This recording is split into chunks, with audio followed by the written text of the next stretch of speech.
Hello बच्चों, collision के इस सेकेंड पार्ट में आप सभी का स्वागत है। कोलिजन के पहले पार्ट में हमने पढ़ा था कि कोलिजन क्या होता है, कोलिजन के कितने टाइप्स होते हैं। ठीक है, कोलिजन क्या होता है एक बार उसको फिर से हम रिवाइज कर लेते हैं। देखिए, जब दो या दो से अधिक बॉडी एक दूसरे से फिजिकली क्या हो, कोलाइड कर जाए। दो दो बॉडी हैं, दोनों में फिजिकली क्या हो जाए, कोलिजन हो जाए। या फिर एक बॉडी दूसरे बॉडी से अफेक्ट होके अपना पाथ क्या कर ले, बदल दे, तो इस फिनोमेना को हम क्या बोलते हैं, कोलिजन बोलते हैं। हमने ये बताया भी था कि जो फिजिकली कोलिजन होता है, दो बॉडी में जो फिजिकली कोलिजन होता है वो दोनों बॉडी क्लासिकल बॉडीज होती हैं और जिनमें पाथ चेंज होने की बात होती है। पहला पार्टिकल क्या किया, दूसरे पार्टिकल के प्रभाव में अपना पाथ को क्या कर दिया, चेंज कर दिया। इस फिनोमेना को हम क्या बोलते हैं, कोलिजन बोलते हैं। इसमें हमने बताया था कि कोलिजन के कैरेक्टरिस्टिक्स में कि कोलिजन में चाहे वो किसी तरह का कोलिजन हो, लीनियर मोमेंटम कंजर्व होता है। लीनियर मोमेंटम कंजर्व होने का क्या मतलब है कि before collision linear momentum, after collision linear momentum दोनों ही आपस में क्या होंगे, बराबर होंगे। सेकेंड कैरेक्टरिस्टिक ये था कि total energy of the system of particles, अगर दो पार्टिकल कोलाइड कर रहे हैं तो उन दोनों पार्टिकल को हम एक साथ क्या बोलेंगे, सिस्टम। तो पूरे सिस्टम की एनर्जी बिफोर कोलिजन और आफ्टर कोलिजन क्या होता है, सेम होता है। थर्ड इसकी जो कैरेक्टरिस्टिक थी कि काइनेटिक एनर्जी सेम भी हो सकता है, काइनेटिक एनर्जी सेम नहीं भी हो सकता है। तो ये काइनेटिक एनर्जी सेम हो सकता है और सेम नहीं हो सकता है, इस बेसिस पे कोलिजन को दो पार्ट में डिवाइड किया गया है। पहला पार्ट है इलास्टिक कोलिजन, दूसरा है in elastic collision. Elastic collision उस कोलिजन को बोलते हैं जिसमें काइनेटिक एनर्जी क्या हो, कंजर्व हो। ठीक है, तो इसकी कैरेक्टरिस्टिक में हमने क्या देखा था कि लीनियर मोमेंटम कंजर्व होगा, टोटल एनर्जी कंजर्व होगा और काइनेटिक एनर्जी भी कंजर्व होगी। दूसरा जो टाइप था वो था इन इलास्टिक कोलिजन। ठीक है, इन इलास्टिक कोलिजन में क्या है कि काइनेटिक एनर्जी कंजर्व नहीं होगा। ठीक है, बाकी सारी चीजें कंजर्व होंगी, लीनियर मोमेंटम कंजर्व होगा, टोटल एनर्जी कंजर्व होगा और काइनेटिक एनर्जी कंजर्व नहीं होगी। ठीक है, इसके बाद से हमने पढ़ा था परफेक्टली इन इलास्टिक कोलिजन। उसमें हमने बताया था कि अगर दो बॉडी है ना एक साथ मूव कर रही हैं और दोनों एक दूसरे के साथ जब कोलाइड करती हैं, कोलिजन दोनों के बीच में होता है, तो दोनों बॉडी एक सिंगल बॉडी में कन्वर्ट हो जाता है और दोनों बॉडी की वेलोसिटी क्या हो जाती है, सेम हो जाती है। इस तरह के कोलिजन को हम बोलते हैं परफेक्टली इन इलास्टिक कोलिजन और इसमें हमने वेलोसिटी भी कैलकुलेट किया था। तो ये सारी चीज़ें आप पिछले वाले वीडियो में आप देख सकते हैं। ठीक है, आज हम पढ़ने वाले हैं elastic collision in one dimension. जब एक बॉडी, देखिए elastic collision in one dimension में सबसे पहली चीज की कोलिजन कैसा है, इलास्टिक, तो काइनेटिक एनर्जी क्या होगा, कंजर्व होगा, साथ ही साथ मोमेंटम भी क्या होगा, कंजर्व होगा। तो मतलब क्या है कि दो बॉडी एक सिंगल स्ट्रेट लाइन पे होनी चाहिए। ठीक है, पहला बॉडी है, जैसे इसमें हमने फिगर में दिखा रखा है कि ये पहला बॉडी जिसकी वेलोसिटी u1 है और दूसरा बॉडी जिसका मास m2 और वेलोसिटी क्या है, u2 है। इसमें कंडीशन ये है कि पहले मास बॉडी m1 की वेलोसिटी u2 से क्या होनी चाहिए, ज़्यादा होनी चाहिए, तभी ये जाके इससे क्या करेगा, कोलाइड करेगा। आफ्टर कोलिजन इसकी वेलोसिटी हो जाती है v1, जो पहली बॉडी है उसकी वेलोसिटी हमने मान ली क्या है, v1, और जो मास m2 है उसकी वेलोसिटी हमने मान ली v2। ठीक है, तो ये बिफोर कोलिजन का है और ये आफ्टर कोलिजन। आफ्टर कोलिजन में v2 जो सेकेंड बॉडी है जिसका मास m2 है उसकी वेलोसिटी ज़्यादा होनी चाहिए पहले बॉडी जिसका मास m1 और वेलोसिटी क्या है, v1 है। ठीक है, अब देखिए इसमें क्या होगा कि पहले तो इसका मोमेंटम क्या होगा, कंजर्व होगा। किसी तरह का कोलिजन है, चाहे वो इलास्टिक कोलिजन हो चाहे वो इन इलास्टिक कोलिजन हो, मोमेंटम क्या होगा, कंजर्व होगा। तो from law of conservation of momentum m1 u1 ये इसका मोमेंटम प्लस m2 u2 इसका मोमेंटम, तो ये बिफोर कोलिजन मोमेंटम हो गया। m1 v1 plus m2 v2 ये आफ्टर कोलिजन मोमेंटम हो गया। ठीक है, इसको इक्वेशन 1 बना लेंगे क्योंकि आगे हमको जरूरत पड़ेगी। इसमें हमने क्या किया, m1 u1 m1 v1 इसको हमने एक पास लाया, तो देखिए ये m1 v1 जब इधर आएगा तो ये किधर, यहाँ आके क्या हो जाएगा, माइनस में हो जाएगा। माइनस होगा, हमने m1 कॉमन कर लिया तो यहाँ से u1 और इसका माइनस v1। ठीक है, यहाँ पे m2 v2 में से m2 कॉमन किया तो क्या बचेगा, v2 ये इधर आएगा तो इसका m2 तो कॉमन हो जाएगा, माइनस में u2 बच जाएगा। Equation number 2। Since collision is assumed to be elastic, kinetic energy is conserve. अब चूंकि कोलिजन कैसा है, इलास्टिक है, तो काइनेटिक एनर्जी क्या होगी, कंजर्व होगी, है ना। तो यहाँ पे हाफ m1 u1 स्क्वायर, इसकी kinetic energy half m1 u1 square plus इसकी kinetic energy half m2 u2 square. तो ये बिफोर कोलिजन क्या हो गया, kinetic energy is equal to half m1 v1 square plus half m2 v2 square. ये after collision kinetic energy हो गई। Half half half half दोनों तरफ है, कट कर देंगे। यहाँ से बचेगा m1 u1 square plus m2 u2 square. यहाँ पे m1 v1 square plus m2 v2 square. यहाँ से ध्यान दीजिए कि यहाँ भी m1 है और यहाँ भी m1 है, कॉमन करेंगे यहाँ से u1 स्क्वायर और ये इधर आएगा तो माइनस v1 स्क्वायर। यहाँ m2 है और यहाँ भी m2 है, तो यहाँ से m2 जब कॉमन करेंगे इन दोनों में से तो यहाँ से क्या बचेगा, v2 का स्क्वायर और ये इधर आएगा तो माइनस u2 का स्क्वायर। Equation number 3। यहाँ देखिए अब क्या करेंगे, इक्वेशन 3 को इक्वेशन 2 से क्या करेंगे, डिवाइड कर देंगे। तो इक्वेशन नंबर 3 का left side divided by equation number 2 का लेफ्ट साइड, तो m1 से m1 कैंसिल हो जाएगा। सेम इक्वेशन 3 का right side divided by equation 2 का राइट साइड, m2 से m2 कैंसिल हो जाएगा, तो ये बचेगा। तो एक स्टेप यहाँ पे आप चाहो तो लिख सकते हो आगे, यहाँ से u1 square v1 square upon u1 minus v1 is equal to v2 square minus u2 का square upon v2 minus u2। ये देखिए a square minus b square के जैसा है। तो यहाँ से आप एक और स्टेप लिख सकते हो इधर, इम्प्लाई दैट कि यहाँ पे u1 माइनस v1 और u1 plus v1 upon u1 minus v1। यहाँ पे सेम वैसे ही v2 माइनस u2 और v2 प्लस u2 और divided by v2 minus u2। ठीक है, अब ये देखो u1 माइनस v1 से कैंसिल, v2 माइनस u2 से कैंसिल। तो यहाँ पे क्या बचेगा, u1 प्लस v1 और यहाँ पे क्या बचेगा, v2 प्लस u2। तो वही हमने लिख दिया u1 प्लस v1 और बराबर में v2 प्लस u2। ठीक, अब यहाँ से u1 और यहाँ से u2 को इधर लाएंगे तो माइनस u2, यहाँ पे ये v2 और ये v1 इधर लाएंगे तो माइनस हो जाएगा, मतलब u1 माइनस u2 बराबर v2 माइनस v1। तो यहाँ पे जो रिलेटिव वेलोसिटी है बिफोर कोलिजन वो इक्वल है relative velocity of after collision. देखिए बिफोर कोलिजन जो रिलेटिव वेलोसिटी है, मतलब u1 बड़ा है u2 छोटा है, तो u1 माइनस u2 क्या होगा, रिलेटिव वेलोसिटी होगा।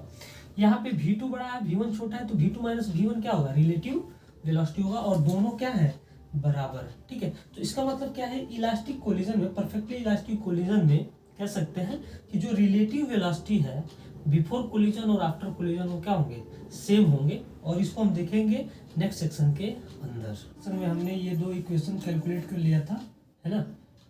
देखिए ये यहाँ पे अब हमको कैलकुलेट करना है वेलोसिटी आफ्टर कोलिजन। कोलिजन के बाद जो दोनों मास बॉडीज के बाद वेलोसिटीज आ रही हैं v1 और v2, वो हमें क्या करना है, अब कैलकुलेट करना है। ठीक है, देखिए यहाँ पे फ्रॉम इक्वेशन 4 से सबसे पहले हम v2 की वैल्यू निकालेंगे। जब v2 की वैल्यू निकालेंगे तो v1 आएगा इधर, तो u1 माइनस u2 और v1 इधर आएगा तो क्या हो जाएगा, प्लस v1। अब now putting the value of v2 into equation 1। अब इस v2 की वैल्यू को इक्वेशन नंबर 1 में क्या करेंगे, पुट कर देंगे। तो यहाँ पे देखिए इक्वेशन नंबर 1 में कहाँ पे है v2 यहाँ पे। ठीक है, तो पहले सेम पूरा ऐसे ही लिखेंगे, m1 u1 plus m2 u2 बराबर m1 v1 plus m2, v2 की जगह पे u1 minus u2 plus v1। अब यहाँ देखिए m1 u1 plus m2 u2 बराबर m1 v1 plus m2 u1, यहाँ से मल्टीप्लाई करेंगे तो m2 u1 m2 minus m2 u2 और यहाँ से m2 plus m2 into v1। ठीक है, यहाँ से ध्यान दीजिए कि u1 और यहाँ पे u1 किधर है, m2 u1। तो देखिए M1 इसको इधर लेके आएंगे तो M1 माइनस M2 और दोनों में क्या है U1 कॉमन हो जाएगा, प्लस यहाँ पे ध्यान दीजिए M2U2 और यहाँ पे माइनस में क्या है M2U2, ये इधर आएगा तो एक M2U2 ये और एक M2U2 प्लस में इधर आ जाएगा तो कितना हो जाएगा 2M2U2 इज इक्वल टू, यहाँ देखिए V1 और यहाँ पे भी क्या है V1, तो यहाँ V1 कॉमन करेंगे तो M1 प्लस M2 V1 हो जाएगा। ठीक है, यहाँ से V1 की वैल्यू निकालेंगे तो M1 प्लस M2 से डिवाइड इसमें भी हो जाएगा, M1 प्लस M2 से डिवाइड इसमें भी हो जाएगा, तो V1 equal to M1 minus M2 upon M1 plus M2U1 plus 2M2 M1 plus M2U2, इसमें भी M1 प्लस M2 से डिवाइड हो जाएगा। ये इक्वेशन होता है वेलोसिटी ऑफ, वेलोसिटी जो है पहले बॉडी की क्या है, पहले बॉडी की वेलोसिटी है। ठीक है, अब फिर अगेन फ्रॉम इक्वेशन वन से अब हम क्या निकालेंगे, V1 की वैल्यू निकालेंगे, किसकी वैल्यू निकालेंगे V1 की, तो V1 की वैल्यू निकालेंगे तो V1 को इधर ला लो तो ये माइनस V1 है तो इधर आएगा तो प्लस, और ये इधर आएगा तो ये प्लस में है U1 तो माइनस में हो जाएगा, और U2 माइनस में है तो क्या हो जाएगा प्लस में हो जाएगा, तो V1 equal to V2 minus U1 और plus U2, putting the value of V1 into equation 1, यहाँ पे V1 है इसमें वैल्यू पुट करेंगे तो M1 U1 M2 U2 तो सिमिलर लिख लेंगे M1, और यहाँ पे जो है V1 की जगह पे क्या रखेंगे V2 minus U1 plus U2, और यहाँ से M2 V2 ऐसे ही रह जाएगा। यहाँ से M1 U1 plus M2 U2 बराबर ये मल्टीप्लाई करेंगे M1 V2 minus M1 U1 और प्लस M1 U2, ठीक है, और ये M2 V2 रह जाएगा। अब इसमें देखिए क्या चीज़ें जो है हम एक साथ कर सकते हैं, तो यहाँ पे M1 U1 और इधर भी कहीं M1 U1, हाँ यहाँ पे M1 U1, तो M1 U1 यहाँ पे प्लस में है, यहाँ पे माइनस में, जब ये इधर आएगा तो ये कितना हो जाएगा 2M1 U1 हो जाएगा। यहाँ पे है M2 U2 और यहाँ पे है M1 U2, तो यहाँ इधर लाएंगे तो देखिए M2 U2 और ये इधर आएगा, ये वाला इधर आएगा तो माइनस में हो जाएगा, माइनस M1 U2। ओके, यहाँ से V2 यहाँ पे और V2 यहाँ पे दोनों में से कॉमन कर लेंगे तो M1 प्लस M2 V2 हो जाएगा। ठीक है, यहाँ से ध्यान दीजिए, यहाँ से U2 कॉमन कर लिया हमने तो M2 माइनस M1 U2 और ये M1 प्लस M2 V2, यहाँ से V2 आप निकालोगे तो ध्यान दीजिए यहाँ पे M2 माइनस M1 और divided by M1 plus M2 U2 plus M1 plus M2 का डिवाइड यहाँ पे भी होगा 2M1 plus M2 U1, equation number 6। ये किसकी वैल्यू है V2 की वैल्यू है। ठीक है, अब इसमें केस है कि अगर दोनों बॉडी का मास क्या हो जाए सेम हो जाए, मतलब दो बॉडी है ना, जैसे मान लीजिए कि यहाँ पे एक बॉडी है जिसका मास है M, ये U1 वेलोसिटी से, यही बॉडी है इस सेम मास का, इसकी वेलोसिटी है U2। आफ्टर कोलिजन पहले वाले मास A की वेलोसिटी कितनी होगी और B की वेलोसिटी कितनी होगी, तो ध्यान दीजिए जो A की वेलोसिटी होगी, A की वेलोसिटी वो B की वेलोसिटी के बराबर हो जाएगी, और जो B की वेलोसिटी होगी वो A की वेलोसिटी के बराबर हो जाएगी। मतलब पहले जो A की वेलोसिटी थी बाद में वो B की वेलोसिटी हो जाएगी, और पहले जो B की वेलोसिटी थी वो बाद में A की वेलोसिटी हो जाएगी आफ्टर कोलिजन। तो देखिए case first, when two bodies are equal masses, मतलब M1 बराबर M2 बराबर M।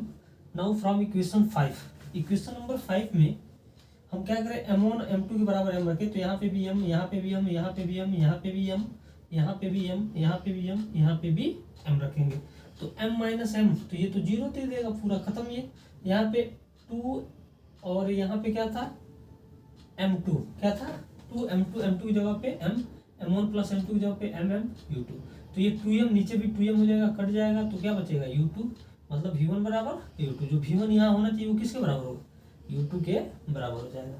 फ्रॉम इक्वेशन 6 V2 की वैल्यू निकालना है, तो फिर इसमें हम M2 और M1 की जगह पे क्या रखेंगे M रखेंगे, तो M माइनस M और नीचे M plus M, U2 plus 2M MM plus 1 U1, तो ये M माइनस M 0 दे देगा तो ये तो खत्म 0 हो जाएगा, यहाँ 2M अपन 2M कट जाएगा तो क्या बचेगा U1, तो V2 किसके बराबर हो जाएगा U1 के बराबर हो जाएगा। मतलब अगर दो इक्वल मास के बॉडी आपस में इलास्टिक कोलिजन करते हैं तो आफ्टर कोलिजन वो अपने वेलोसिटी को क्या करते हैं एक्सचेंज कर लेते हैं।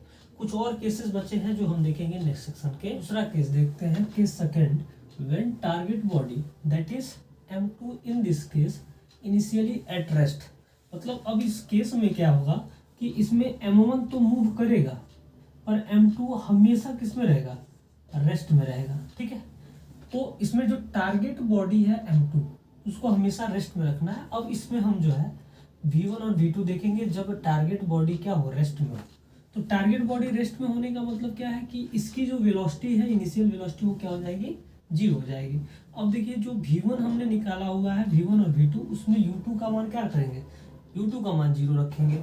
देखिए यहाँ पे v1 में u2 कहाँ है, यहाँ पे। जब इसमें u2 का मान 0 रखेंगे तो ये वाला टर्म पूरा क्या हो जाएगा, 0 हो जाएगा। तो हमारे पास क्या बचेगा, v1 is equal to m1 minus m2 upon m1 plus m2 u1।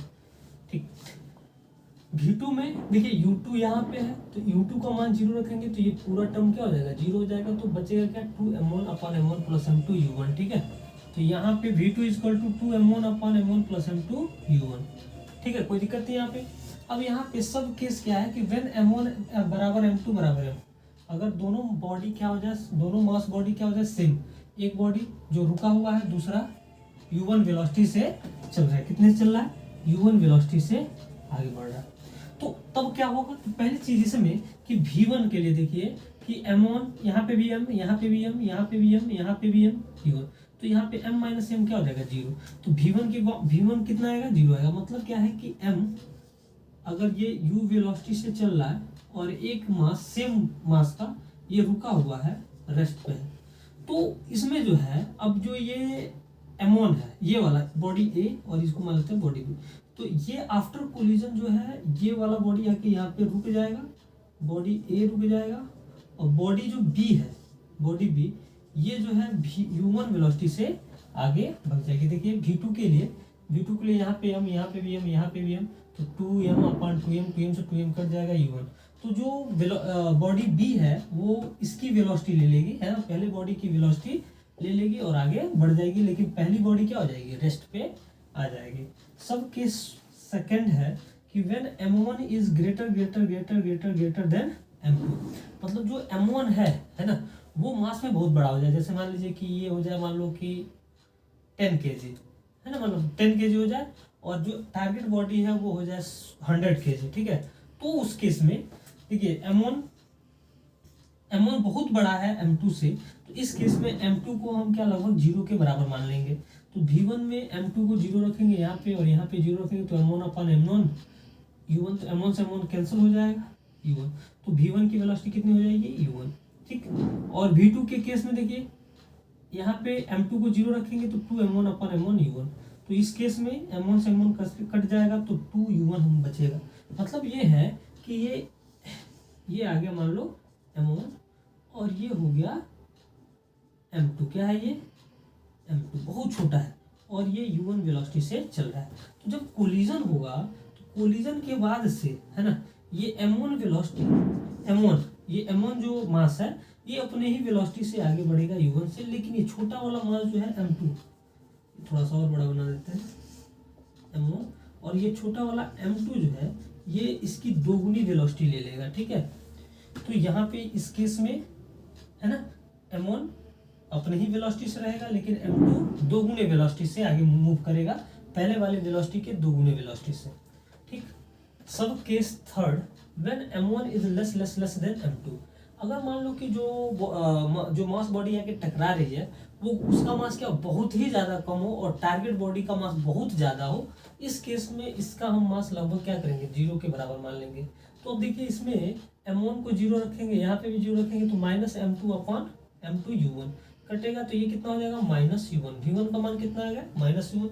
v2 में अगर हम v2 में देखिए, सॉरी वहाँ से यहाँ v2 में देखिए, v2 में अगर हम m1 को 0 रख दे तो पूरी वैल्यू क्या आ जाएगी, 0 आ जाएगी। इस केस में ये है कि मान लो कि एक छोटा सा मास बॉडी एक बड़े से मास बॉडी से आके टकराता है u1 से, तो ये तो बिफोर कोलिजन। आफ्टर कोलिजन क्या होगा, यही छोटा सा मास बॉडी m1 ये इधर सेम वेलोसिटी से पीछे की तरफ मूव कर जाएगा, और m2 ये रेस्ट ही रह जाएगा, मतलब ये मूव नहीं करेगा। मतलब एक छोटी सी बॉडी आई, एक बड़े से बॉडी से टकराई, अपने ही वेलोसिटी से पीछे वापस आ जाएगी और वो बॉडी वहीं रुकी रह जाएगी। ठीक है। तो ये कोलिजन के कुछ केसेस हैं, ठीक है। आई होप कि आपको ये सारी बातें समझ में आई होंगी। मिलते हैं नए वीडियो में, धन्यवाद।